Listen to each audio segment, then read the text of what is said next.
세계에 가난한 성도들을 위한 방송, 고민하는 그리스도인을 위한 방송, 신앙터치 지금 시작합니다.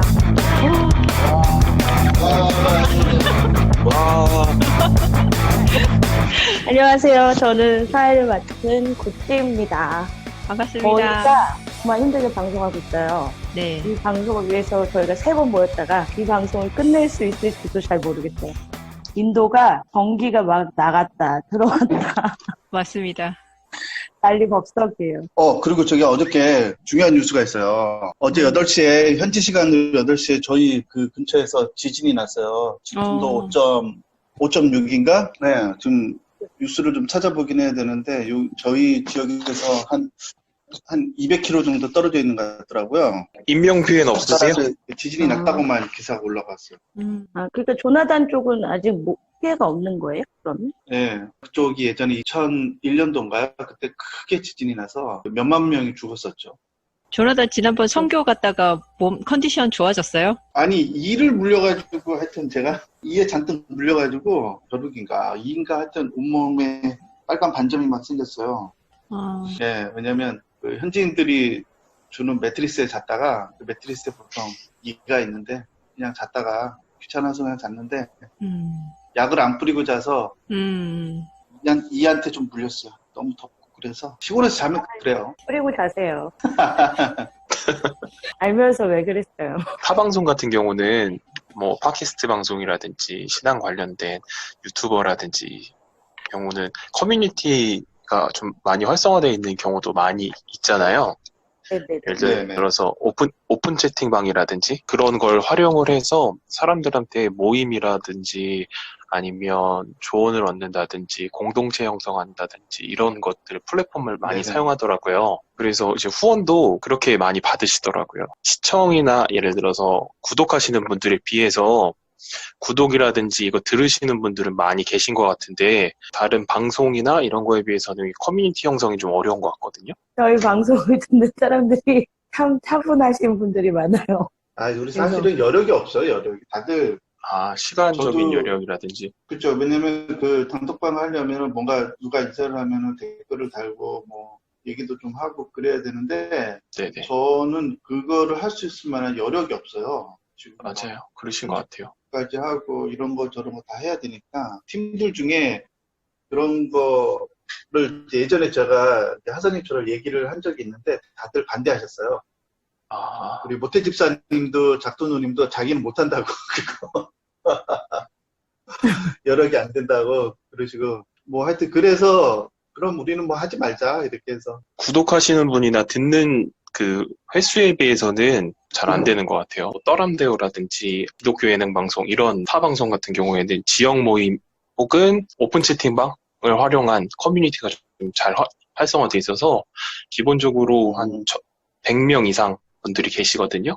그 100명 이상의 분들을 통해서 팀이 가서 그 예를 들어 신앙터치라는 팀이 있으면 신앙터치 팀이 가서 그 교회 내나 아니면 지역 공동체에서 방송이라든지 아니면 강연 같은 것도 하고 사람들과 만나고 그래서 후원도 받고 이런 식으로 진행되고 이런 방식이 많은 것 같아요. 그런데 저희 방송 내용이 너무 좋은데 그거에 비해서는 저희가 아직 할 수 있는 여건이 안 돼서 안 하는 것도 있고 선교사님이 후원받는 방식이 좀 더 넓어졌으면 좋겠다고 생각을 하거든요. 생각을 물으려고 오픈 채팅방을 만들어보는 건 어떨까요? 그런 오픈 채팅이나 이런 곳은 어쨌든 조나단이 메인이 돼야 되는데 조나단 이때 인도 있잖아.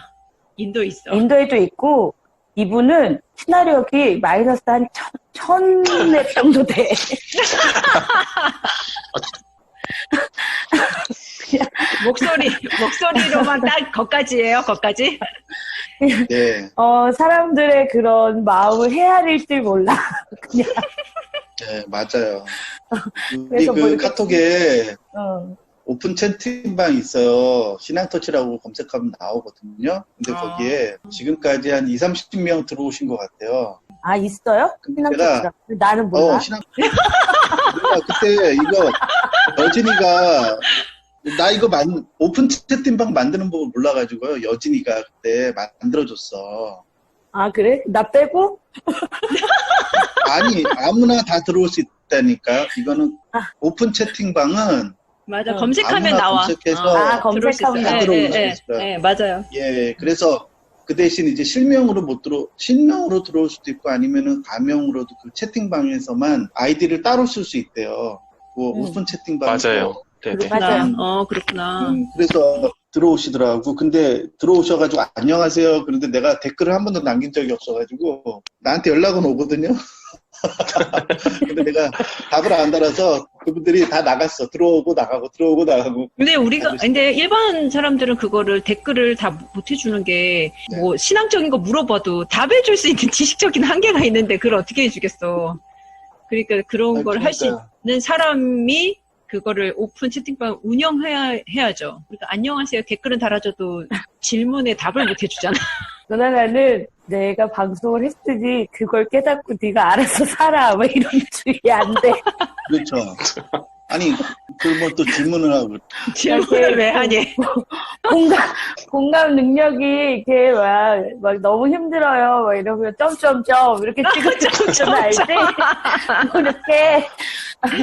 이렇게 할 줄 몰라요. 하나님과 1대1로 마주 봐라. 막 이러고. 그럼.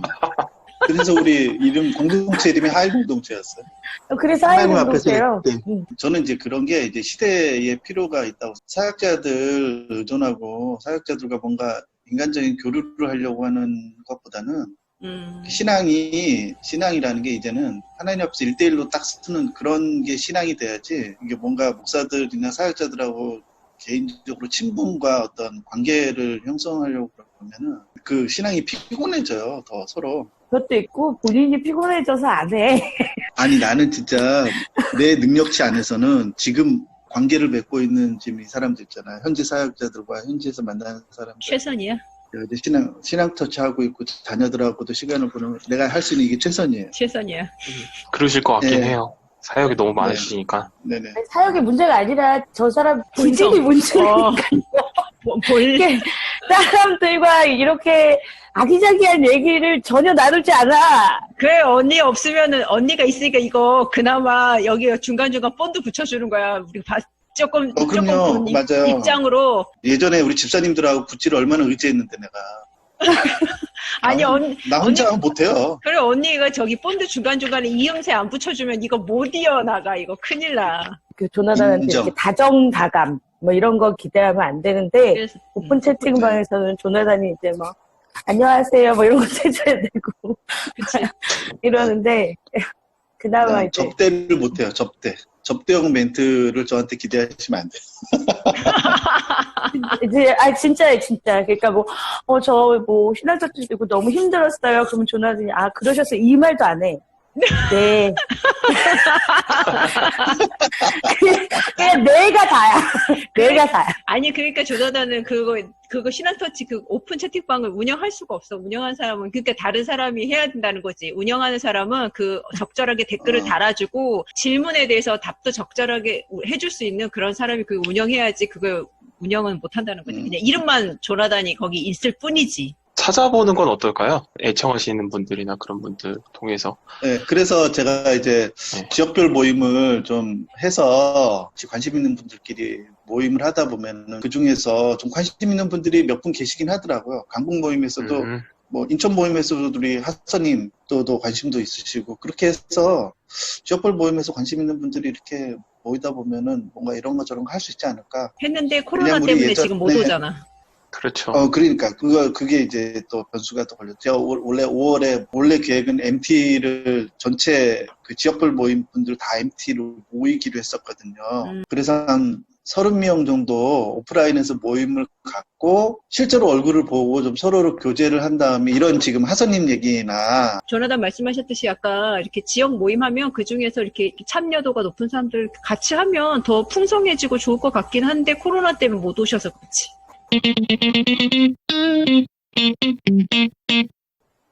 저희가 이번 방송에는 목사님과 목사의 관계, 평화나무에서 나왔던 기사인데 이제 설교 표절해서 영구 정직당한 목사님 이야기를 좀 해보려고 해요. 전반적인 개요를 얘기하면 이게 권재은 기자님의 기사거든요. 대한예수교 장로회 합동, 그러니까 예장 합동이죠. 예장 합동 소속으로 과천 지역의 이제 K교회에 그 담임 목사가 이제 상습적으로 설교를 표절한 사실이 발각이 됐어요. 그래서 이제 중경기 노예 재판에서 이제 강도권 6개월 정지 처분을 받았거든요. 근데 담임 목사의 설교 문제를 제기한 부목사가 있어요. 김모 부목사는 그 담임 목사보다 처벌 수익이 훨씬 높고 이제 영구 정직을 받게 된 거예요. 이 S 목사가 2013년 3월경에 이제 K교회 청빙 이후에 대구 경산중앙교회 김정원 목사 등 설교를 표절하거나 대부분 복제해서 설교를 했고요. 2019년 8월 25일 K교회 주일 설교 시간에 자신의 설교 표절과 복제 사실을 인정하고 재판국에서도 인정을 했어요. 그래서 이제 그 S 목사의 설교 표절 및 복제에 대해서 이제 1차 89편 그리고 이제 그 89편에서는 이제 분당 우리 교회 이탄수 목사, 영안교회 박정근 목사, 아니면 영신교회 오수철 목사 등의 설교를 14차례 이렇게 도합을 해서 총 103편을 표절하거나 혹은 복제해서 설교했음을 밝혀졌고요.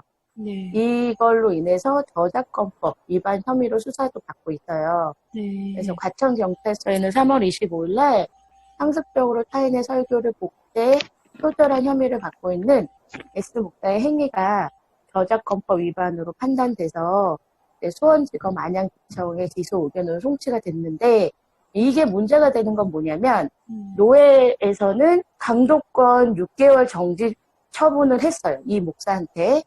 그런데 표절을 삶은 부목사는 영구 정직을 했단 말이에요. 요거를 하나씩 여기 사건의 중요한 포인트를 좀 잡아야 되는 게 이게 설교 표절을 어떻게 그 부목사님이 알게 되는지 혹시 아시나요? 그 방송실에 USB가 하나 놓여져 있었다 그래요. 그래서 그래요? 그래서 그게 USB가 누구 건지 이제 표식이 없어서 그걸 꽂아보고 누구 건지 이제 보려고 이렇게 봤더니 그 안에 이제 상당의 설교가 있었고 그 설교 중에 하나가 지난주에 이제 목사님이 하신 설교가 이제 같았다는 거를 발견하게 되신 거예요, 이 부목사님께서. 그렇게 해서 설교를 찾다 보니까 이게 한두 개가 아니라 수백 개의 설교들이 표절이라는 걸 알게 된 거죠. 그렇죠. 이 사건의 쟁점이 설교 표절을 알게 됐고, 근데 이제 설교 표절이 친고죄잖아요. 그러니까 설교 표절을 당한 목사가 고소를 안 하면 사법 처리가 안 되는데 이 사람 같은 경우에는 그러니까 친고죄가 아니더라도 고소를 안 하더라도 그냥 자체적으로 사법 처리가 가능하다 그러더라고요. 너무 많이 해서. 네, 너무 많이 했고. 한두 편이 아니라 이 목사님은 인생 자체가 거짓인 것 같아요. 그리고 이분이 또 이미 시인을 했잖아요. 그래서 이제 그게 또 이게 다 그렇게 해서 이제 지금 조사 중이라 하더라고요. 설교 표절이 되게 흔한 거 아니에요? 지금 우리가 다 몰라서 그렇지. 굉장히 많이 흔한 거예요. 표절하지 않아요? 근데 이 목사님은 이제 보통 표절을 해도 이제 목사님들이 자기 거 화해서 약간씩 바꿔가면서 표절을 하잖아요. 근데 지금 이 문제되는 목사님께서는 이게 방송에 그거를 또 누가 다 찾아놨어요. 이렇게 비교해 놓는 거를. 제스처까지 다 똑같아요. 그러니까요. 네, 손에 힘을 주는 모습, 제스처, 그리고 개인이 갖고 있는 아주 특이한 습관까지 다 똑같이 표절을 하거든요. 이제 그래서 이게 좀 더 문제가 됐던 게 아닐까 싶어요. 일반적으로 일어나는 일이긴 해요. 그 설교 표절이라는 게. 그런데 대부분은 이게 참고용으로 자기 설교 준비하기 위해서 다른 사람의 설교를 들어보기도 하고 혹은 공부하기 위해서 설교를 많이 듣잖아요. 근데 이번 기사에 나오고 사람들한테 회자되는 거는 컨트롤 CV 해가지고 목사님이 아예 설교를 준비 안 하고 목회를 한다는 거에 대해서 고발하는 뉴스라고 알고 있거든요. 사람들은 그거에 대해서 분노하고 있고. 근데 저는 이 기사가 이렇게까지 간 거는 처음에 부목사님께서 가서 얘기했을 거 아니에요. 목사님 이러시면 안 된다고 좋은 말로 얘기했을 것 같거든요. 그때 이 담임 목사님께서 이렇게 시정하고 반성하고 바꿨으면 이게 이렇게까지 안 갔을 것 같아요. 어느 교회도 우리 다 알잖아요. 목사님 표절 어느 정도 조금씩은 다 한다는 거를. 그런데 그거를 무시했거나 어떤 뭐가 있었으니까 여기까지 사건이 커진 거 아니겠어요? 그러니까 이제 그거를 이제 두 개로 나눠서 얘기를 좀 해야 되는 게요. 네. 그러니까 설교 표절이 얼마나 개신교 안에서 광범위하게 이루어지는지를 얘기를 좀 해야 돼요. 그러니까 제가 보니까 이분의 잘못은 성의 없이 표절을 했기 때문에 문제가 된 거예요. 이 사람은 아마 그렇게 생각을 할 거예요. 그러니까 네. 이것을 재판한 재판국분들도 그렇고 다 이제 표절을 한다고 봐야 돼요. 근데 이제 대형교회 목사님들은 어떻게 하시냐면 밑에 설교를 표절해주는 부교육자들이 있어요. 어떻게 표절을 하냐면 우선은 미국에 있는 그러니까 대형교회 목사님들은 영어 잘하고 유학파들 부목사들이 있을 거 아니에요. 네네네네. 그러니까 국내 설교는 표절을 안 해요.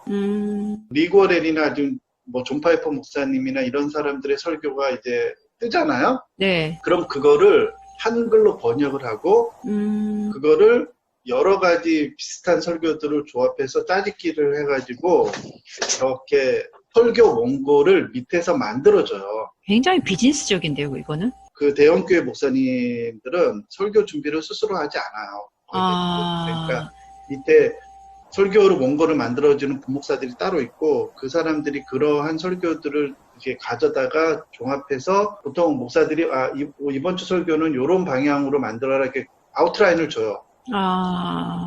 그러면 밑에 목사들이 그 부목사들이 그 설교 원고를 만들어주는 목사들이 따로 있고 그렇게 해서 보통은 카피를 하죠. 그러니까 번역이 들어가니까 우선은 그리고 외국 목사들이니까 이게 카피인지 아닌지 표절인지 아닌지 검증할 방법이 없어요. 네. 근데 이제 이분의 문제는 뭐냐? 교회 규모를 봤더니 300명 정도고 맞아요. 자기의 설교를 보조해 줄 수 있는 부교육자가 없었고 그러니까 자기가 열심히 사역도 하면서 신방도 하면서 좀 건축까지 하고 있잖아요. 네네. 건축까지 하면서 설교 준비를 해야 되니 그냥 성의 없이 표절을 한 거예요.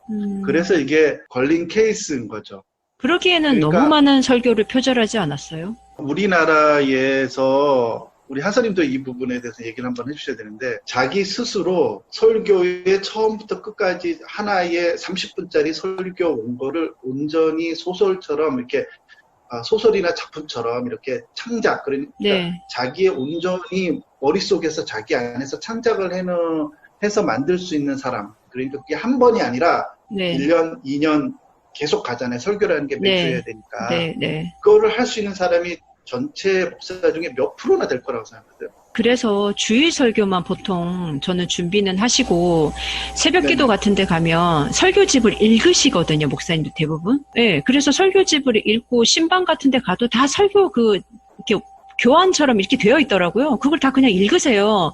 그런 걸 또 우리 신방 설교는 다 나와 있어요. 네, 그래서 그냥 저희 일반 성도들이 보기에는 주일 설교를 준비하시는데도 힘드시니까 사역도 하시고 그 정도는 괜찮아요. 그거 읽는 거는 새벽 설교라든지 그 수요일 금요일 같은 경우도 조금씩 다 읽는 거 저희들이 아는데 대예배 주일 설교 정도는 당연히 준비를 많이 하시는 줄 알았어요. 마음이 너무 넓으시네요. 아니 그렇지 않나요? 읽는 게 표가 나니까 그래 그럴 수 있어. 그래 목사님들 저렇게까지 힘들게 하시는데 그래 저 정도는 그렇게까지 해야지 이렇게 생각이 들잖아요. 개신교 안에서 이 설교의 표절이라는 게 광범위하게 우리가 생각하는 것보다 더 심각하고 광범위하게 이루어지고 있다는 것이고 네.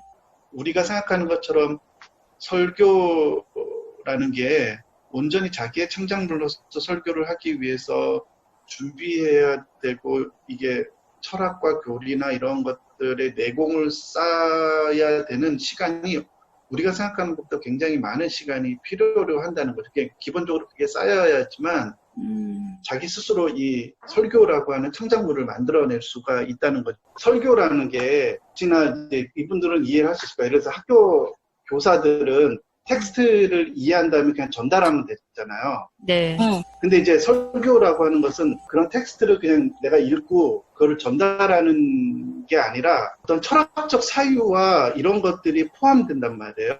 네. 그다음에 어떤 정서에도 호소를 해야 되고 지적으로도 호소를 해야 되는 부분이기 때문에 사람들의 의지나 생각을 바꾸는 작업이잖아요. 네. 그러다 보니까 그거를 하기 위해서는 내공이 예를 들면 내공이 10년, 15년 정도의 내공이 필요한 거예요. 기본적으로. 근데 보통은 설교를 하시는 분들이 현장에 투입이 될 때 보통은 바로 투입이 된단 말이에요. 그것을 재판한 사람들도 젊었을 때부터 표절을 하면서 거기까지 간 거예요, 전부 다. 그러니까 이거를 그렇게 심각하게 사람들이 대부분의 목사들이나 사역자들은 받아들이지 않는다는 거예요. 이 사람은 그냥 운이 없어서 걸린 것 뿐이에요. 그냥. 그러고 나서 이제 이야기를 시작을 해야지만 이 사람들을 다 이해하게 돼요. 운이 없어서 걸린 게 아니고 부목사를 잘못 만난 거라고 귀결되겠는데요. 그러면? 그렇죠. 그렇게 생각할 수도 있죠. 예. 네. 그리고 이제 교회 안에 부목사와 담임 목사의 구조적인 시스템도 얘기를 좀 하기도 해야 돼요.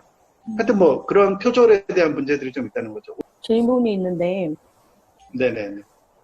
표절이 공공연하고 일반적이라고 하면 그걸 심하게 해서 문제고 좀 적게 하면 덜 문제고 이 자체 문제 아니에요? 그냥 어차피 설교라는 게 교리라 그러면 표절을 하기 싫어도 결론이 비슷비슷할 수밖에 없잖아요. 저는 언니 말에 공감해요. 그럴 것 같아요. 교리라면 내용이 거의 비슷한, 내용이 네. 결과가 딱 정해져 있잖아. 말이 그러니까 표현력이나 이런 거에서 조금 차이가 있을 수는 있겠지만 결론은 비슷비슷한 내용일 수밖에 없단 말이에요. 근데 네네. 제가 보는 문제는 뭐냐면 저도 가르치는 입장에서 지금 제 교재들이 굉장히 많이 표절돼서 쓰거든요. 그게 그렇게 기분 나쁜 게 아니라 이걸 만든 이유가 있단 말이에요. 여기서 주고자 하는 핵심 내용? 막 이런 게 있는데 그거를 모르고 그냥 무분별하게 썼을 때는 뭐 좋으니까 갖다 쓸 수도 있겠죠? 근데 그럴 때는 원래 저자의 의도와 달라지는 경우가 생기는 거죠. 많든 적든 그렇게 그냥 쉽게 갖다 쓰고 말한다는 것 자체가 문제라고 보거든요. 맞아요. 전체를 다 카피했고 일반을 카피했고가 아니라 설교자라면 내가 가리키는 이 교인들한테 내가 주고 싶은 메시지가 있는데 그거에 대해서 깊은 고민 없이 그냥 갖다 썼다는 게 문제라는 거지. 루치가 정확하게 포인트를 잘 잡았어요. 이게 설교 표절의 문제는 단순히 표절이냐 아니냐의 문제를 다루는 것보다는요. 이게 문제예요. 그러니까 설교를 표절하는 과정을 통해서 두 가지의 큰 문제가 생기는데 이렇게 하나의 부분은 사람들에게 설교에 대한 기대 자체를 하지 않게 되니까 기대치가 점점점 사람들한테 낮아져요. 그러니까 설교가 다 그런 거지 뭐 설교를 통해서 어떻게 사람이 바뀌어요. 한 번의 설교로 사람이 바뀌고 회심하는 거 그거 그렇게 쉽지 않아. 그러니까 광범위하게 한국 개신교 안에 설교를 표절하다 보니까 설교 자체에 대해서 기대하지 않는 것 하나, 기대치가 낮아진 거. 설교 자체에 대한 기대치가 낮아졌어요. 수준도 굉장히 낮지만 기대치도 낮아지고 사람들이 듣는 사람들, 청중들도 그렇고요. 그 다음에 두 번째 문제가 뭐냐면 설교 표절을 함을 통해서 기본적으로 표절을 하는 사람은 그것을 이해하지 못하고 있기 때문에 표절을 하는 거거든요. 그러니까 교리를 바른 방식으로 전하는 게 아니라 잘못된 방식의 교리를 전하게 되는 거예요. 그러니까 표절을 하는 과정을 통해서 자기가 충분히 이해하고 있지 못하기 때문에 그냥 자기가 이해한 대로 설교를 하다 보니까 우리가 지금 신학타치에서 다루는 대부분의 교리적인 문제들이 새로운 게 아니거든요. 이미 책이 다 나와 있는 내용들이에요. 그런데 이제 왜 그게 새롭게 들리냐면은 그게 설교 표절과 관계되어 있다는 거예요. 설교를 표절하는 그 당사자들은 이해하지 못하고 전하기 때문에 원래의 텍스트, 그러니까 텍스트에 이렇게 전하라고 개념도가 있는데 그 개념을 이해하지 못하고 전하니까 그냥 다른 방향으로, 다른 방식으로 전하다 보니까 다른 개념이 청중들한테 전달이 된다는 거죠. 이게 이제 설교 표절에 있어서 중요한 쟁점이 되는 거예요. 이 두 가지 문제가. 예를 들면은 믿음으로 구원받는다. 믿음의 주체가 예수고 예수의 믿음으로 우리가 구원을 받는다라고 하는 게 이미 그게 이제 틀이 이미 믿음을 통한 구원이라고 하는 거대한 틀이 이미 칼빈 때에 만들어졌단 말이에요. 근데 왜 그게 믿음의 주체가 그 당사자, 그러니까 그 개인에게로 옮겨오는 그 거대한 과정이 어떻게 만들어졌을까요? 설교 표절이라고 저는 생각을 해요. 그러니까 표절을 하는, 설교를 표절하는 그 과정에서 결국은 설교자들 스스로가 자기가 이해하지 못한 것을 설교하는 과정에서 결국은 자기가 이해하지 못했기 때문에 결국은 자기가 이해한 걸로 설교를 하게 되잖아요, 사람은. 그러니까 거기서의 중요한 거는 개념은 예수 그리스도의 믿음이 강조되는 논리적 구조를 납득시키고 사람들에게 설득시켜야 되거든요. 이게 굉장히 어려운 작업이죠. 왜냐하면 상식적으로는 내가 신을 믿는 게 중요한데 그게 아니라 예수의 믿음이 왜 그토록 중요한지를 설명하는 납득의 과정을 거쳐야 되는데 그게 자기가 이해되지 못한 상태에서 설교를 하니 결국은 자기는 인간이 믿음의 주체가 되어서 인간이 그 믿음으로 해야 된다라고 하는 그런 설교들로 바뀌게 된다는 거죠. 그 모든 전체적인 과정이 바뀌는 과정에서는 결국 표절이라는 게 거대한 한 몫을 한 거예요. 설교 표절하고 설교 표절, 끊임없이 설교 표절을 가능하면서 한 사람이 설교 표절하고 그 다음 사람이 또 그 사람이 설교 표절하고 그 사람이 또 설교 표절하고 이렇게 복음주의자들 가운데 계속해서 설교 표절하면서 결국은 처음에 원판은 잃어버리고 복사판만 남아있는 거예요. 가짜들과 복사판만 남아있는 그 설교를 또 표절하고 있는 거예요. 그러다 보니까 오늘까지 오게 되지 않았나라는 생각을 하게 된다는 거죠. 그럼 저 질문 하나 있어요. 네네. 그러면은 목사님들이 제일 중요한 게 설교 시간에 설교를 하면서 우리 성도들한테 회심을 일으키거나 바른 방향을 가르쳐 줘야 되는 공부를 충분히 하지 않고 한 주간 그 공부와 그 고뇌를 충분히 하지 다른 바쁘다는 일 이유로 그걸 충분히 하지 않는다는 거에서 오는 병폐라는 얘기일까요? 그게 한 목사의 병폐라기보다는 이거는 개신교 전체의 문제라고 보는 거예요.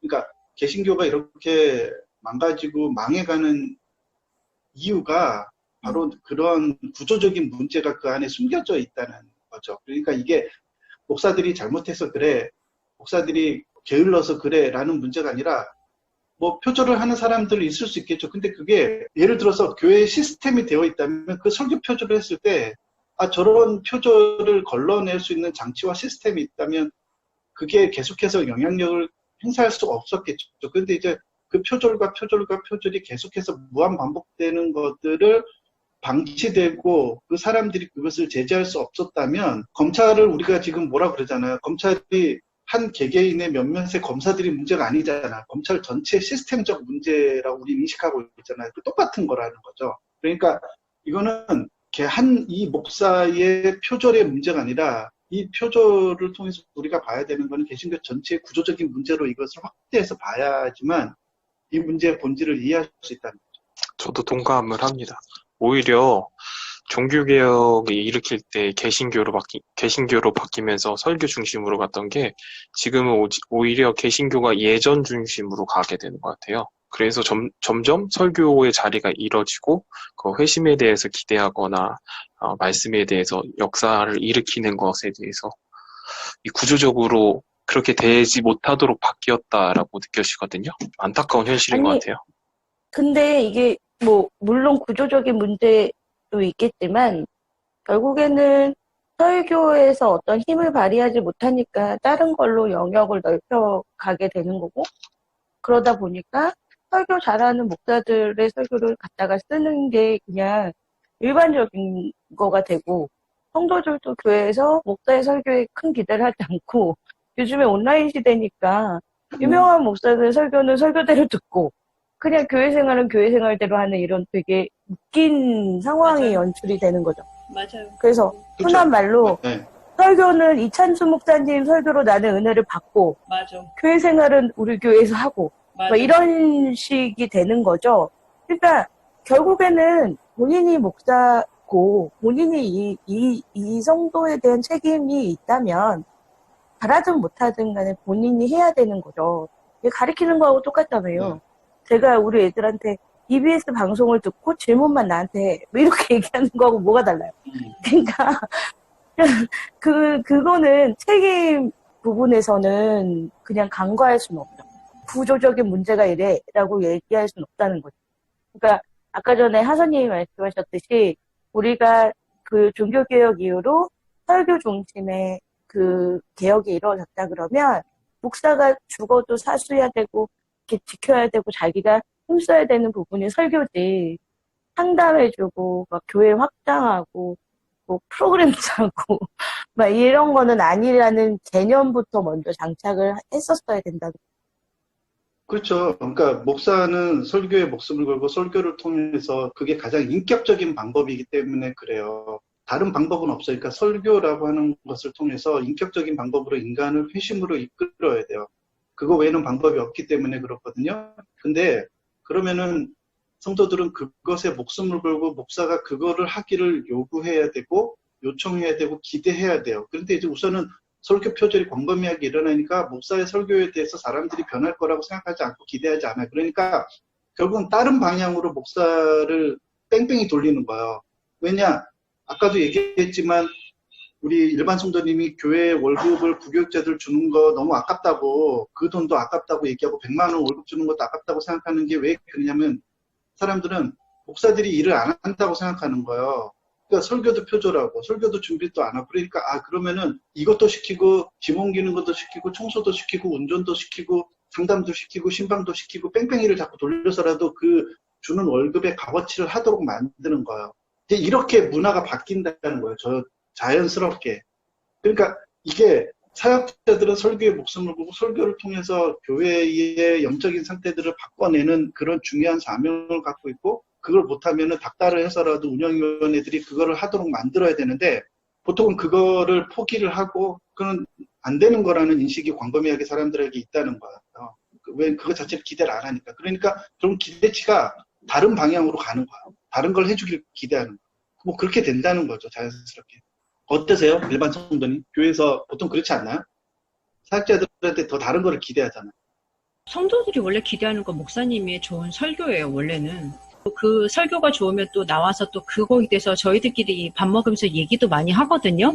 그렇죠, 그렇죠. 네, 오늘 이런 부분 너무 좋았어. 우리가 막, 이런 부분 너무 감동적이지 않아? 뭐 이런 얘기를 나누는데, 목사님 설교가 안 좋잖아요? 그럼 다 나와서, 목사님은 모르는데, 오늘 왜 저러셔? 그렇게 해요. 우리 나오면서. 오늘 너무 준비 안 하신 거 아니야? 저 어디서 들어본 거 아니야? 베낀 거 같은 느낌이 들어. 이런 얘기도 목사님 귀에만 안 들어가지 우리는 다 앉아서 그런 얘기 하거든요. 목사님 설교가 점점 안 좋아질수록 성도들이 이 교회를 나가고 싶다고 생각하는 것들이 많이 일어나요. 그러니까 로지 존스 목사님이 목사와 설교에서 뭐라고 그러냐면 좋은 설교란 무엇이냐면 청중들이 딱 두 가지의 반응을 보이는 거예요. 첫 번째는 그 자리에서 회개하든지 두 번째는 그 설교자를 미워하든지 둘 중에 하나예요. 그러니까 교리적인 설교를 통해서 회심으로 이끄는 설교는 진짜 설교는 두 가지 중에 하나라는 거예요. 돌을 들어서 설교자들한테 던지든 아니면 그 자리에서 그걸 듣고 회개하든 그 두 가지 중에 하나의 반응이 일어나야지만 그 설교가 참된 설교가 선포된 거라고 보는 거예요. 이게 굉장히 좀 극단적인 얘기긴 하지만 좋은 설교라는 게 우리가 듣고 나서 너무 감동적이야 그렇지 않다는 거예요. 왜냐하면 이 인간의 근본적인 문제를 찌르고 회개를 촉구해야 되기 때문에 설교는 우리가 죄인임을 드러내야 되는 거거든요. 그러니까 이게 그거를 듣고 나서 이렇게 마음이 편할 수가 없어요. 보통 사람들은. 근데 왜 우리는 그거 얘기 듣고 나면 보통 사람들이 오늘 너무 설교 좋지 않았어? 감동적이지 않았어? 왜 그런 얘기를 하는 거예요, 그러면? 그게 잘못된 거예요. 대형교회 목사님 그러니까 그거 저 자체가 잘못된 거예요. 그러니까 설교가 이미 맛이 간 거예요. 전부 다 이게 방향을 잃어버리고. 그러니까 대형교회 목사님들이 보통 제가 이찬수 목사님을 개인적으로 까는 게 아니라 그분 설교를 듣고 어떻게 그거를 설교라고 말할 수 있냐는 거예요. 그분 얘기를 들어보면 전체적으로 다 좋은 얘기예요. 좋은 얘기고 특히 좋은 얘기거든요. 근데 거기 안에는 교리라는 건 없어요. 교리가 없다고요. 교리가 없는데 어떻게 그 설교를 좋은 설교라고 말할 수 있냐는 거예요. 제가 성남에서 어떤 집사님, 그러니까 대기업을 하시다가 이제 은퇴하시고 이제 하시는 그 분을 만났었는데 그분이 이찬수 목사님의 교회를 가서 설교를 들어봤는데 그분이 뭐라 그러냐면 저걸 어떻게 설교라고 할 수 있냐라는 거예요. 근데 그분 아들도 예수를 믿은 지 얼마 안 됐어요. 근데 그분도 이제 신학처치 방송을 듣고 나서 어떤 생각이 좀 바뀌었는데 설교 안에서 교리적인 체계가 얼마나 중요한지에 대해서 그분은 이해를 하신 거예요. 그러니까 서울대 출신이라서 그런지 공부를 굉장히 잘하셔서 그런지 모르겠는데 이찬수 목사 설교에는 듣기는 좋은데 교리가 없다는 거예요. 근데 이제 그 교리가 없는 상황에서 어떻게 사람들로 하여금 회심으로 이끌 수 있냐는 거예요. 근데 이제 그게 위로는 할 수 있어요. 위로가 되지. 위로는 받을 수 있죠. 그 많은 사람들이 왜 가겠어. 다 이유가 있지. 근데 이제 그게 대형교회 지금 목사님들의 설교의 패턴이고 방식이라는 거 대부분. 그러니까 설교는 위로를 받고자 듣는 게 아닌데 우리 다 위로받아 근데. 그러니까 위로를 받죠. 그 위로를 안 해주면 화가 나죠. 그렇지. 근데 그거는 예전에도 제가 방송에서 한번 얘기했듯이 제가 뭐 스페인어를 가르치면서 애들한테 아니야 괜찮아 니도 못해도 괜찮아 위로해 줄 수 있죠. 하나도 도움이 안 된다는 거예요. 스페인어를 가르쳐 줘야 되는 거지 그 위로를 받아서 배울 게 하나도 없다는 거죠. 근데 지금의 설교가 그런 식이 너무 오래전부터 돼서 지금 뭐를 바꾸기에는 힘들지 않을까? 아니, 그럼 라는 위로만 생각? 하는 설교를 뭘 표절까지 하면서 해. 저도 그 마틴 로이드 존스 목사님의 내용을 좀 덧붙이고 싶은데, 마틴 로이드 존스 목사님의 목사와 설교라는 책에서 유명한 문구가 설교만으로 충분합니다라는 문구거든요. 그런데 그 말씀하신 내용은 설교자가 자기 확신과 감동이 묻어나지 않는데 어떻게 신자에게 영향을 끼칠 수 있겠습니까? 설교는 오직 복음적이고 교리적인 설교 하나면 충분합니다. 요즘 세대에 맞춰서 신지식이나 유머나 간증이나 영상 설교에 담아야 한다고 강조하면 안 됩니다. 라고 이렇게 충고를 하세요. 그러니까 오늘날에도 우리들이 깊이 생각해보고 설교란 무언가에 대해서 한번 고민해 볼 수 있는 문구가 아닌가 생각이 들거든요. 위대한 설교자로 불렸던 사람들을 보면 우리가 보았을 때 얼마나 교리에 철저하고 또한 그 사람에게 회심으로서 이끌 수 있는가를 좀 중점적으로 봤던 것 같아요. 그리고 이제 설교에 대한 얘기는 여기까지 하고요. 이제 우리가 또 얘기해야 될 게 이 부목사의 그 징계 부분이에요. 어떻게 보면 죄 지은 사람이 있고 그걸 고발한 사람이 있는데 죄 지은 사람은 집행유예로 풀려나고 고발한 사람이 지금 징역 사는 느낌이잖아요. 네네. 그래서 지금 교회 안에서 부목사들이 이런 발언권도 없나요? 저는 잘 저는 몰라서. 저희 교회는 부목사님이 안 계시는데 부목사님의 역할과 위치가 어떤 거예요? 노예 헌법은 지금 어떻게 되어 있냐면요. 그 재판국장의 말이 맞아요. 노예법상은 뭐냐면 제가 얘기했잖아요. 목사라고 하는 지금 직업은 이게 지금 이제 유센조이나 평화나무에서도 이슈가 되긴 하는데 노동자인가 목회자들은 노동자인가 아닌가 이거 부분을 정리를 해야 되거든요. 여러분들의 생각은 어떠세요? 왜냐하면 이게 법적으로 정리가 돼야지만 이런 얘기들을 할 수가 있어요. 목사들도 교회 안에서는 일반 노동자들이냐? 근데 이제 노예법상은 교회법상은 뭐냐면 노동자로 안 보고 있어요. 그럼 뭘로 봐요? 노동자가 아닌 거예요. 노동자를 하면 세금 내야 돼요. 아니 이거는 세금의 그래서 그런 거 아니에요? 문제라기보다는요. 네. 아니요. 세금의 문제가 아니라요. 이거는 사역자들에 대한 정체성에 대한 문제예요. 그리고 교회에 대한 정체성에 대한 문제이기 때문에 이 문제를 얘기를 해야 되는 거예요. 그러니까 우리는 여러분들은 목회자들을 노동자로 볼 거냐, 직업인으로 볼 거냐, 아니냐를 이거를 생각을 좀 깊이 해볼 필요가 있어요. 이게 물론 이 목사들을 욕해야 되는 부분이 아니라 이걸 어떤 방향으로 봐야 되냐는 거죠. 노동자로 우선은 보기 시작하면은 그냥 일반 직장인처럼 월급을 받고 그 월급을 받고 그는 그의 직무와 관계된 계약에 맺은 일들을 수행하면 되는 거예요. 그런데 목사라는 일이 그런 게 아니거든요. 그렇죠. 이래서 이게 쉬운 문제가 아니에요, 이게요. 물론 이제 평화나무나 유스앤조이는 사회적인 문제를 다루는 거기 때문에 목사도 이제 이 일종의 직업군으로 들어가서 직업군과 똑같이 취급을 받아야 된다라고 하는 기본적인 관점을 갖고 있는 거예요. 그러니까 이분들의 지금 얘기들이 황당무계한 얘기들이 되는 거예요. 그러니까 뭐가 황당무계한 건가요? 이런 얘기죠. 목사 합일체. 그러니까 목사들은 노예법상은 뭐냐면요. 목사들은 다 위임 목사인 거예요. 이거를 좀 이해를 하실 필요가 있는데, 그러니까 무슨 목사라고요? 담임 목사가 위임 목사예요. 위임 목사. 그러니까 담임 목사가 되었던 부목사가 되었던 이 사람들은 전부 다 노회에 소속되어 있는 거예요.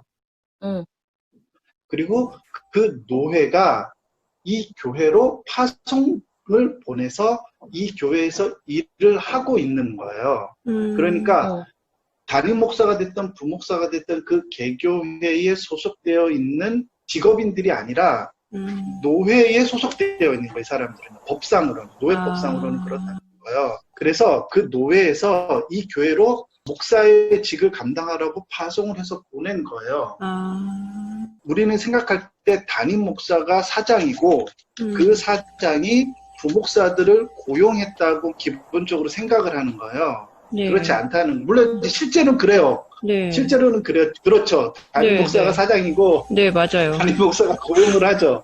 근데 법상으로는 네. 모든 사람들이 노예에 소속되어 있고 너도 노예에서 소속된 사람들을 이제 이 교계로 파송해서 보낸 거란 말이에요.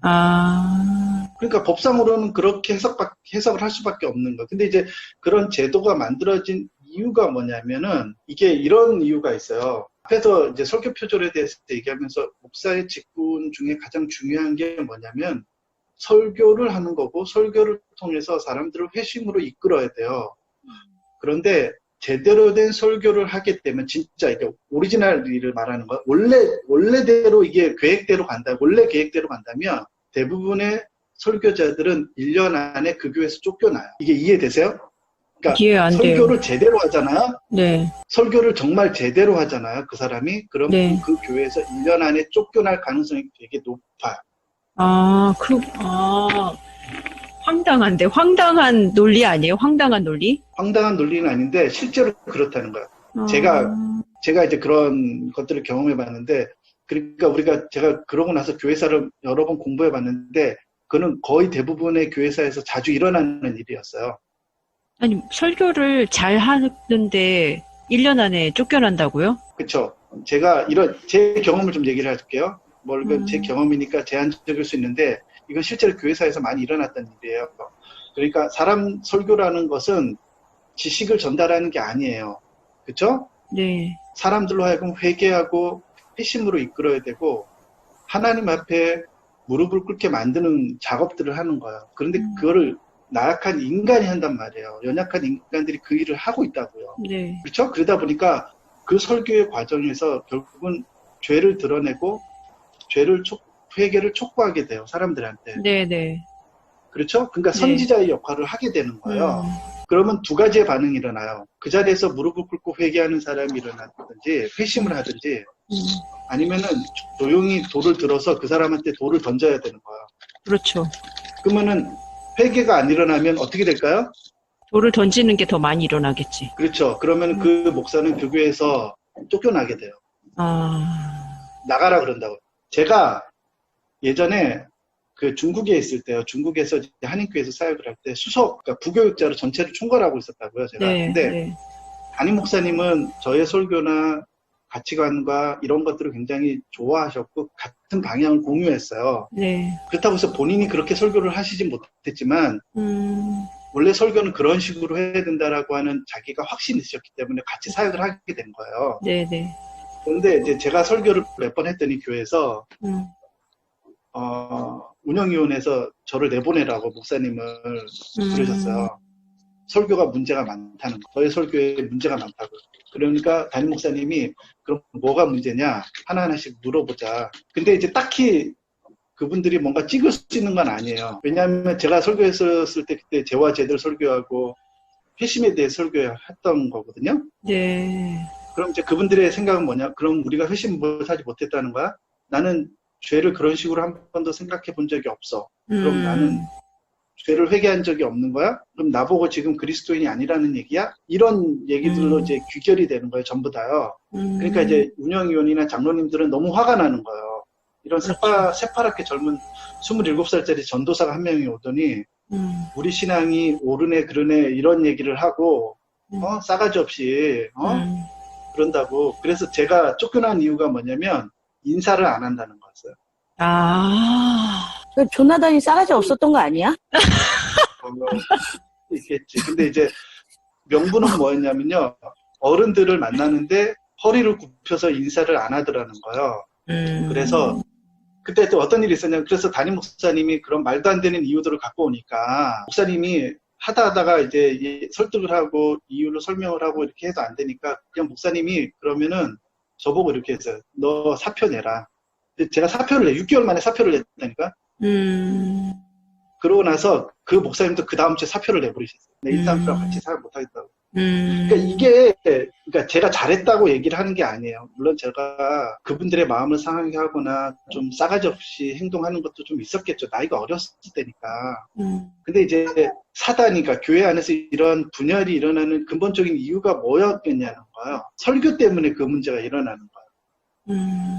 그러니까 설교를 제대로 하게 되면 사람들은 그것을 자신에 대한 공격으로 받아들이는 거예요. 그런 게 실제로 교회사 가운데 너무나 비일비재하게 일어났었어요.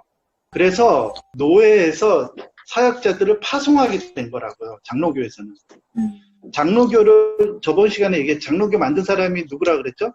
존 낙스? 그렇죠. 장로교라는 제도 자체를 처음 만든 사람은 존 낙스인데 존 낙스는 칼빈의 제자였어요. 그러니까 스코틀랜드에서 영국의 스코틀랜드에서 처음 장로교가 시작이 됐는데 제네바에서 이미 칼빈이 장로교라는 정치 제도를 실험하고 있었어요. 근데 그게 장로교라는 이름으로 시작이 된 건 아니었고 근데 이제 그 원형은 이미 칼빈이 시작을 했었고 칼빈이 그런 식으로 설교를 했었단 말이에요.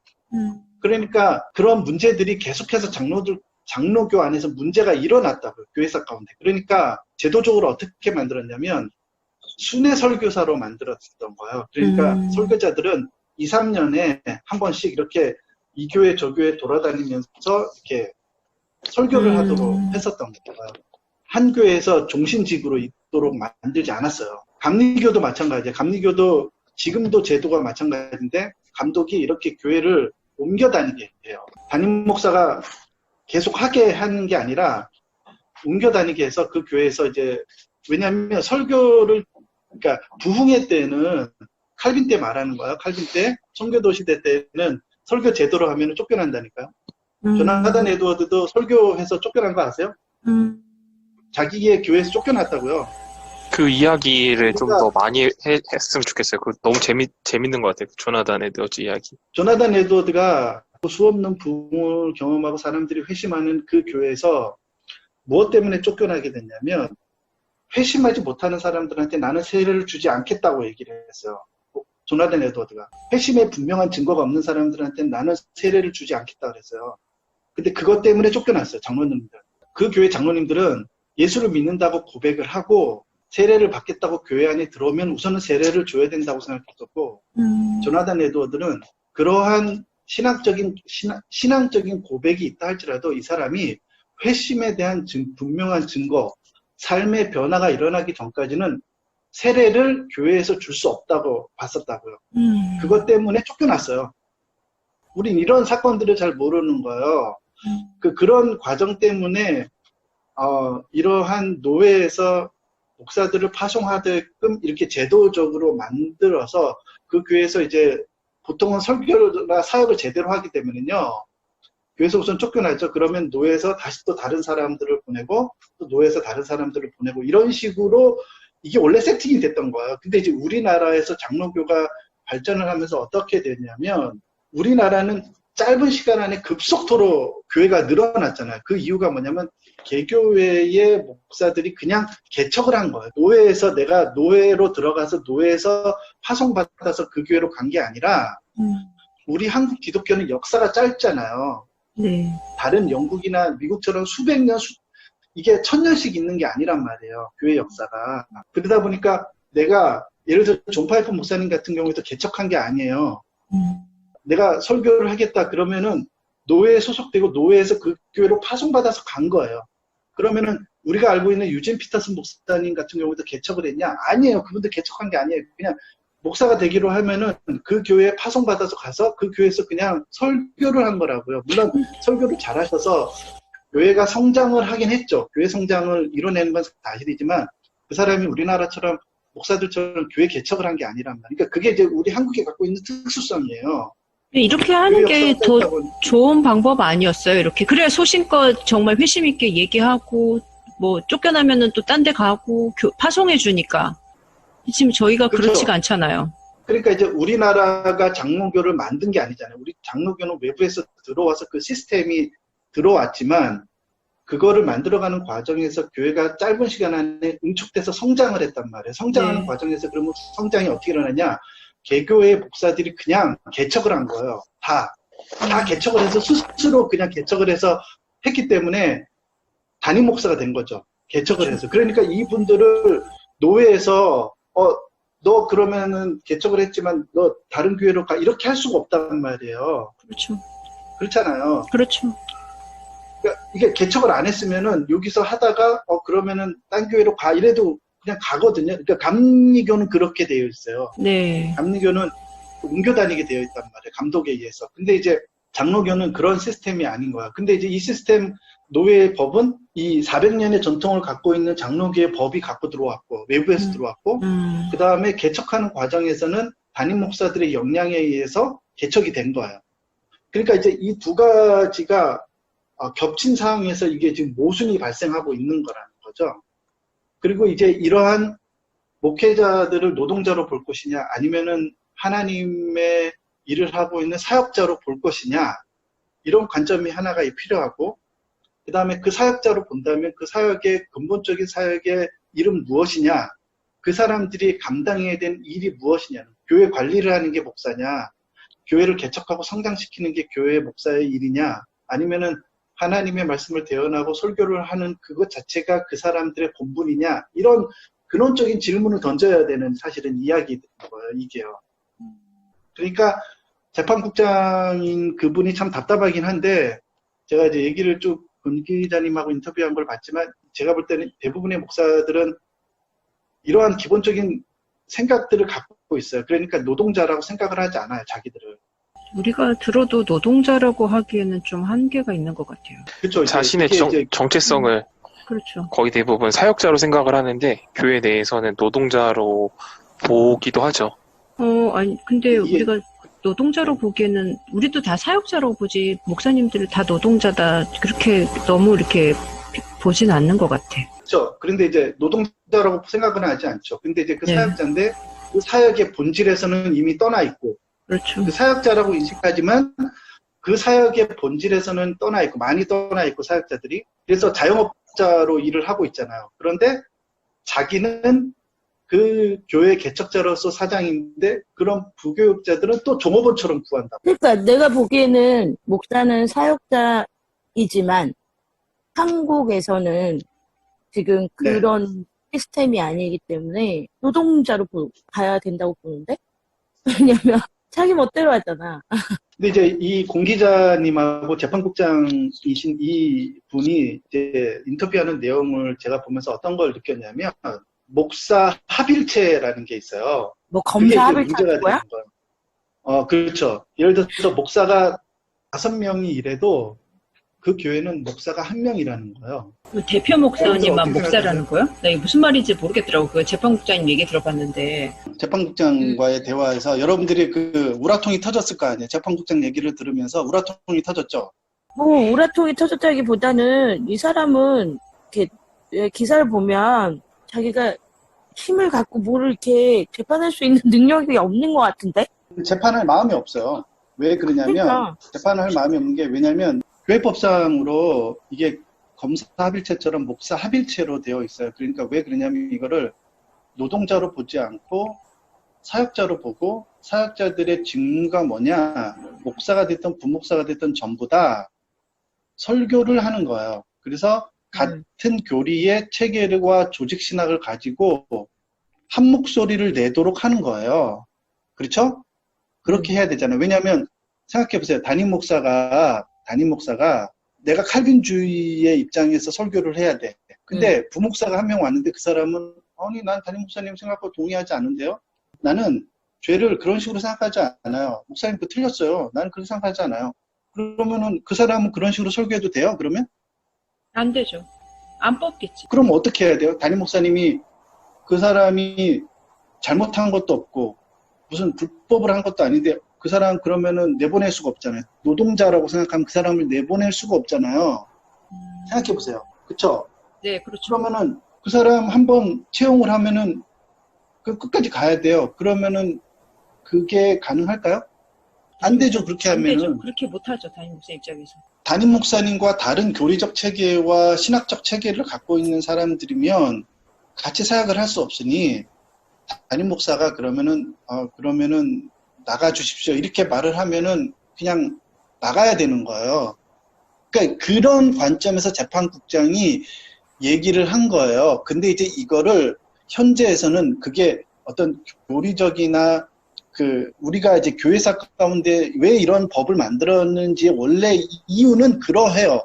그런데 현재 한국 교회는 그런 이유 때문에 부목사님 나가세요 이렇게 말하는 게 아니라 너 나한테 개겼으니까 나가 이렇게 쓴다는 거죠. 무조건 내 말에 순종하고 내가 시키는 거 다 해. 근데 너 안 하니까 나가. 이렇게 이제 이용이 된다는 거죠. 아니 근데 지금 이 케이스 같은 경우에는 지금 뭐 교리적으로 다른 의견을 가지고 있다거나 아니면 실제로 뭐 반한다거나 이런 게 아니라 설교 표절을 해서 표절하지 말라고 얘기한 거잖아. 잘못을 하지 말라고. 그럼 그걸 도와줘야 돼?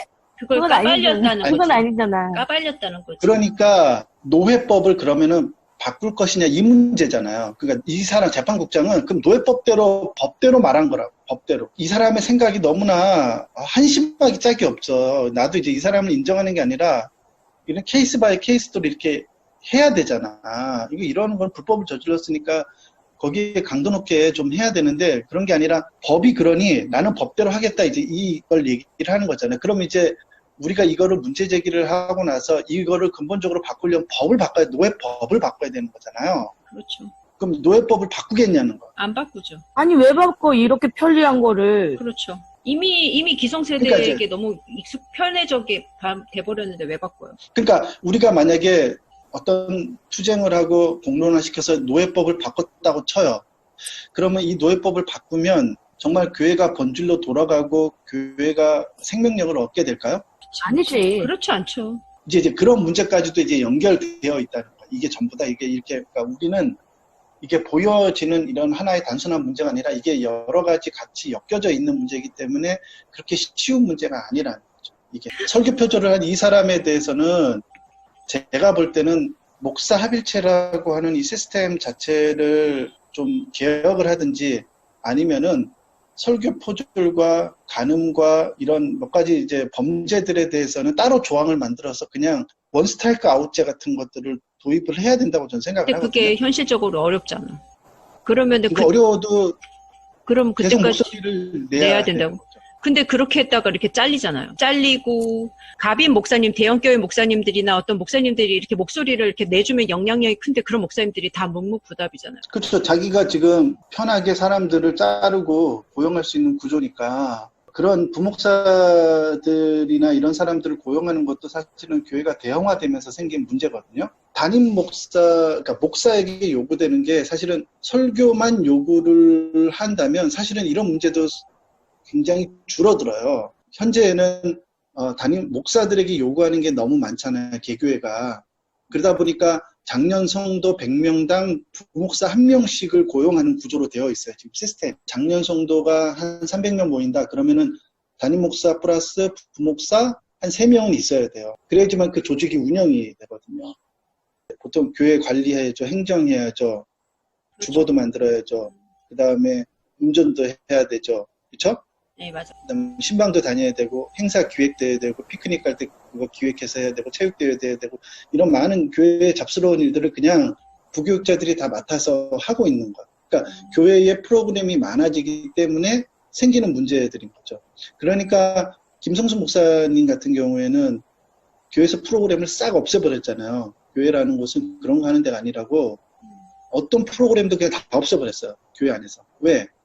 목사는 설교를 하는 일이고 그 설교를 통해서 하나님의 말씀을 배우고 사람들로 하여금 회심에 이끌게 하는 게 교회가 해야 될 본분인 거예요. 그런데 교회는 지금 너무나 많은 활동들을 하고 있어서 그 활동들을 갑자기 이걸 안 할 수가 없잖아요. 근데 이 활동을 하려면 부목사가 필요하고 부목사가 필요하니까 그 사람들을 필요에 의해서 고용을 하고 고용을 하다 보니까 이런 문제가 생기는 거죠. 이런 문제가 생기면 노예법상은 그냥 담임 목사의 수족이기 때문에 담임 목사가 그럼 나가야 되는 이렇게 되어 있다는 거예요.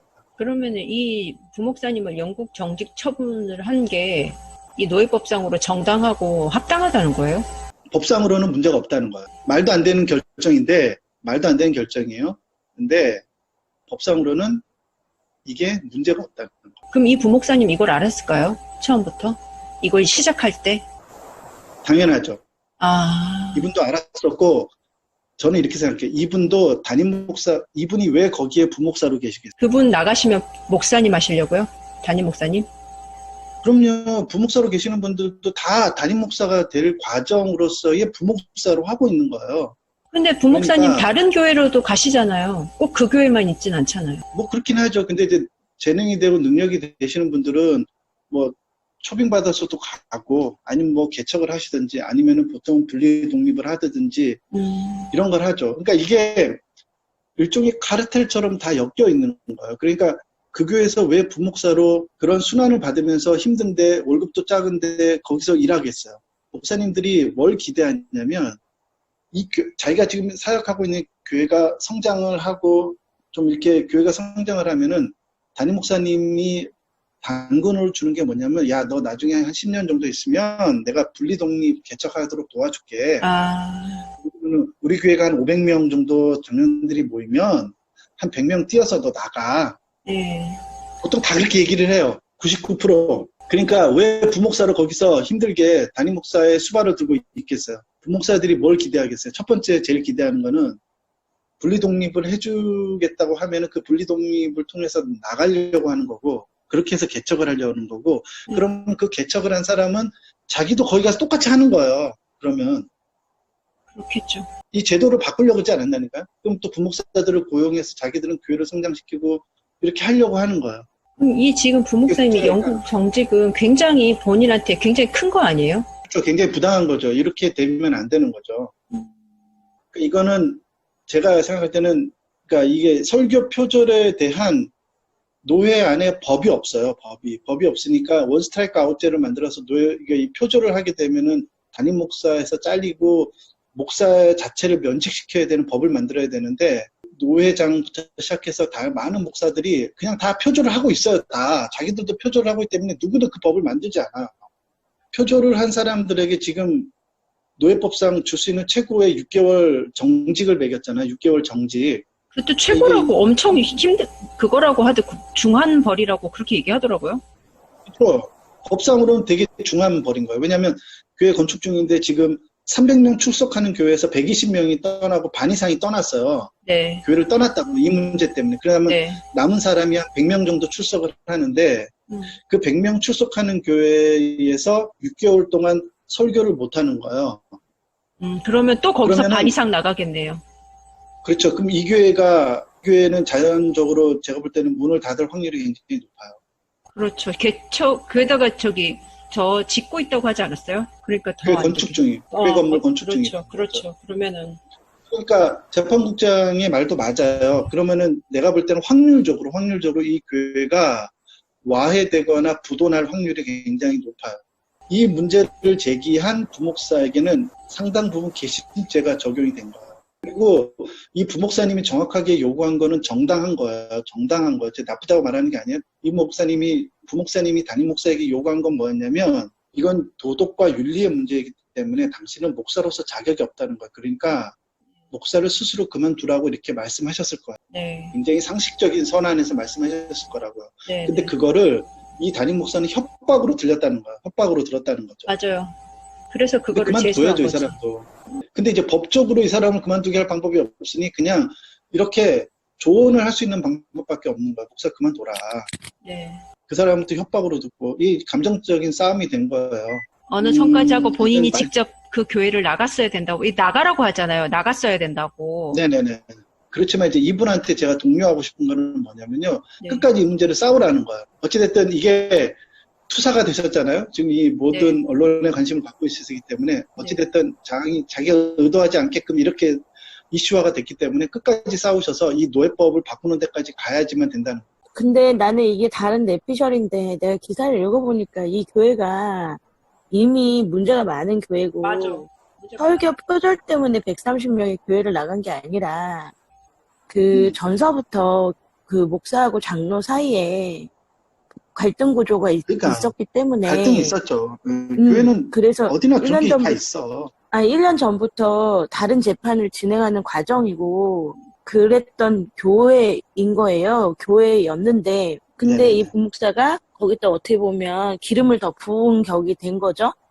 뒤에 뭐 사주하는 사람이 있지 않을까 뭐 이렇게 얘기하는 것들을 요 기사만 본다 그러면, 그리고 조나단 얘기를 좀 종합해 보면 부목사가, 그러니까 목사 하빌체렘에 부목사가 자기 담임 목사에 대해서 반기를 드는 어떤 행동을 하면 그 교회를 나갈 준비를 하고 한다는 거잖아요. 근데 이 이제 부목사는 안 나가. 그 부분을 좀 얘기를 좀 해야 되는 게요. 교회사에서 수없이 반복됐던 이야기들인데, 그러니까 뭐냐면 장로교가 만들어지는 과정에서 이게 장로교는 목사의 설교를 굉장히 중요하게 생각하고 그 설교 때문에 부목사들도 이제 고용을 하면서 같이 일을 하면서 이제 일을 하는데 교회 안에 어떤 문제가 생기냐면 이게 일종의 정치적인 문제가 생기는 거예요. 사람이 일하는 곳이기 때문에 이런 문제가 생겨요. 그러니까 정치적인 문제가 뭐냐면 같은 목사예요. 그러니까 우리가 사실은 부목사라고 말하고 담임 목사라고 말하지만 노예에 가면 그냥 같은 목사들이에요. 목사가 실제로 교회 안에서 일할 때는 계급이 있지만 노예에 가면은 목사님들은 그렇게 또 생각을 안 해요. 서로 같은 목사라고 생각을 해요. 그렇지만 실제로 현실에서는 계급이 있어요. 근데 실제로 어떤 일이 교회 안에서 일어나냐면 담임 목사들을 정치적으로 쫓아내는 일들이 일어나요. 이게 실제로 많이 일어나는 일들이에요. 그러니까 부목사가 담임 목사를 쫓아내는 거예요. 왜? 그 자리 가려고. 그 자리 가려고 그러는 거예요. 이게 실제로 교회사 가운데 엄청 많이 일어났던 이야기들이에요. 그래서 제도적으로 장로교는 어떤 거를 만들었냐면 이 목사 합일체도 그런 이유 때문에 만들어지기도 하고요. 그러기도 했고 그 다음에 예를 들어서 담임 목사님이 은퇴해요. 새로운 목사님을 초빙하죠. 네. 그러면 우리가 상식적으로 생각할 때 부목사님들 중에서 청빙하는 게 상식적으로 맞잖아요. 그렇죠? 근데 대부분 청빙하더라고, 외부에서. 그렇죠. 그게 네. 법으로 그렇게 되어 있어요. 노예법상. 그러니까 부목사들은 담임 목사의 초빙의 후보로 올라가지 못하도록 법으로 정해놨어요. 정치적으로 엮어갖고 내보낼 거를 미리 방지하는 거예요? 그렇죠. 그런 거를 미리 방지하기 위해서 아예 부목사로 있는 사람들은 담임 목사가 될 수 없도록 법적으로 그렇게 묶여 있어요, 전부 다. 그걸 이해하셔야 돼요. 그러니까 그래서 무조건 초빙할 때는 외부에 있는 목사들이 초빙되도록 되어 있어요. 그래서 초빙되면은 부목사로 계속 일할지 아니면 그 교회를 떠날지 결정을 하셔야 돼요. 그러니까 이거를 통해서 뭘 의도한 거냐면 밑에 있는 부목사들이 일종의 정치적 반란을 일으켜서 담임 목사님을 쳐내고 그 자리에 올라가도록 하는 구조적인 시스템을 아예 원천 봉쇄시켜 놓은 거예요. 그거를 봉쇄시켜 놓지 않으면 실제로 교회 안에서 정치적인 일들이 일어나거든요. 그러니까 이게 목사들이 옛날 궁궐에 암투가 일어나듯이 그런 암투장으로 바뀐다는 거예요. 그럼 지금 이 교회 같은 경우도 이 목사님이 나간다고 부목사님이 되지도 않는데 왜 자꾸 어디서 외부에서 어떤 사주를 받았다는 그런 얘기는 뭐하러 하는 거예요? 그러니까 내부에 그런 약점이 있는 거예요. 개교회주의로 가다 보니까 개교회의 이런 약점들을 개교회가 다 갖고 있는 거예요.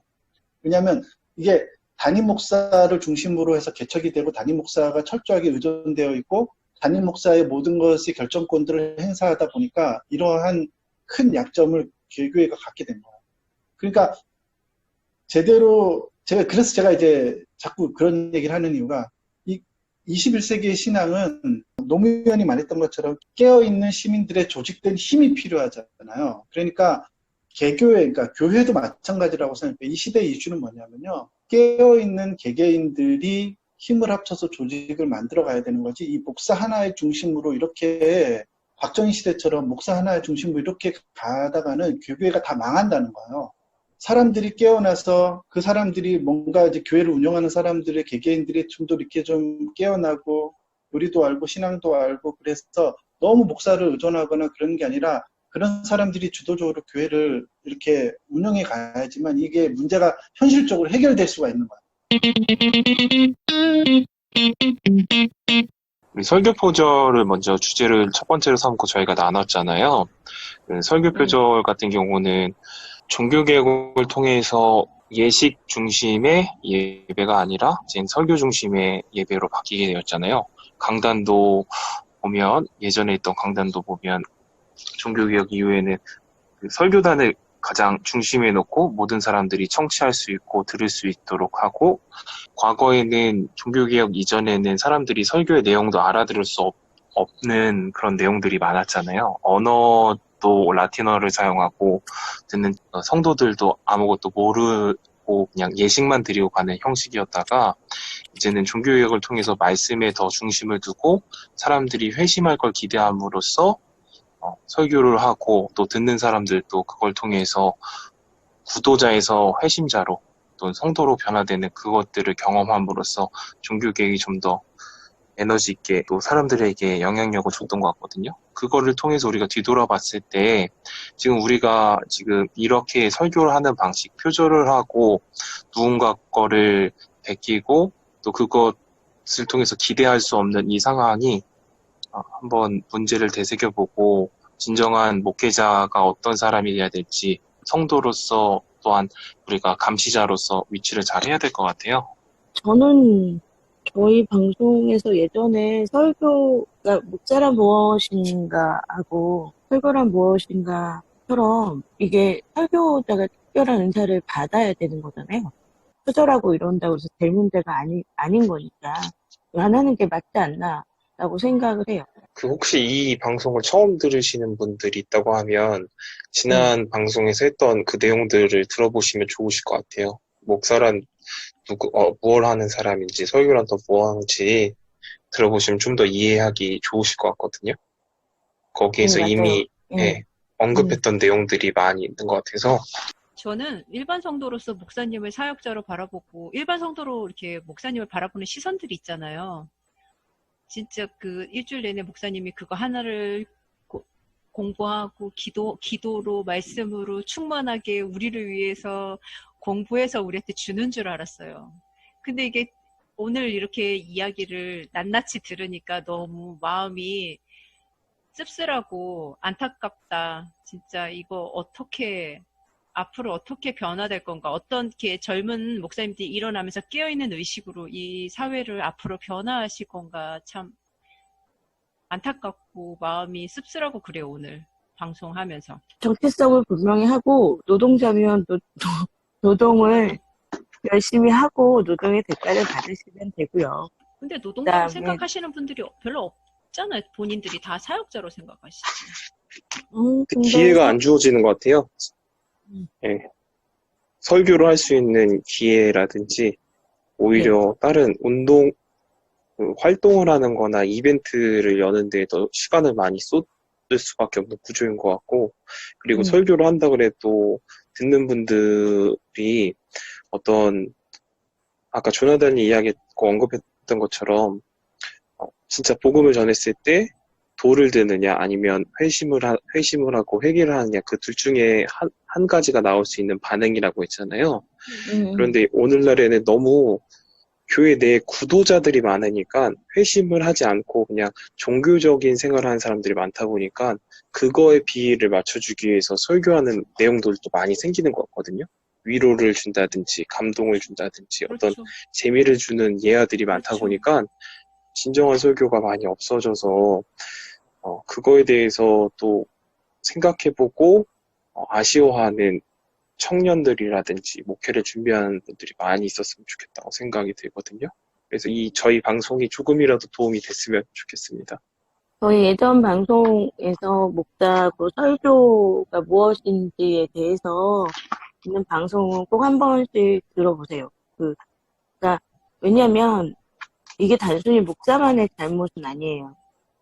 거기 교회를 가서 도대체 내가 무엇을 들어야 되고 무엇을 배워야 되는지를 모르는 성도들이 와서 요구하는 것들이 있기 때문에 또 설교가 이렇게 변형된 것도 있거든요. 설교는 위로를 받으려고 가는 게 아니에요.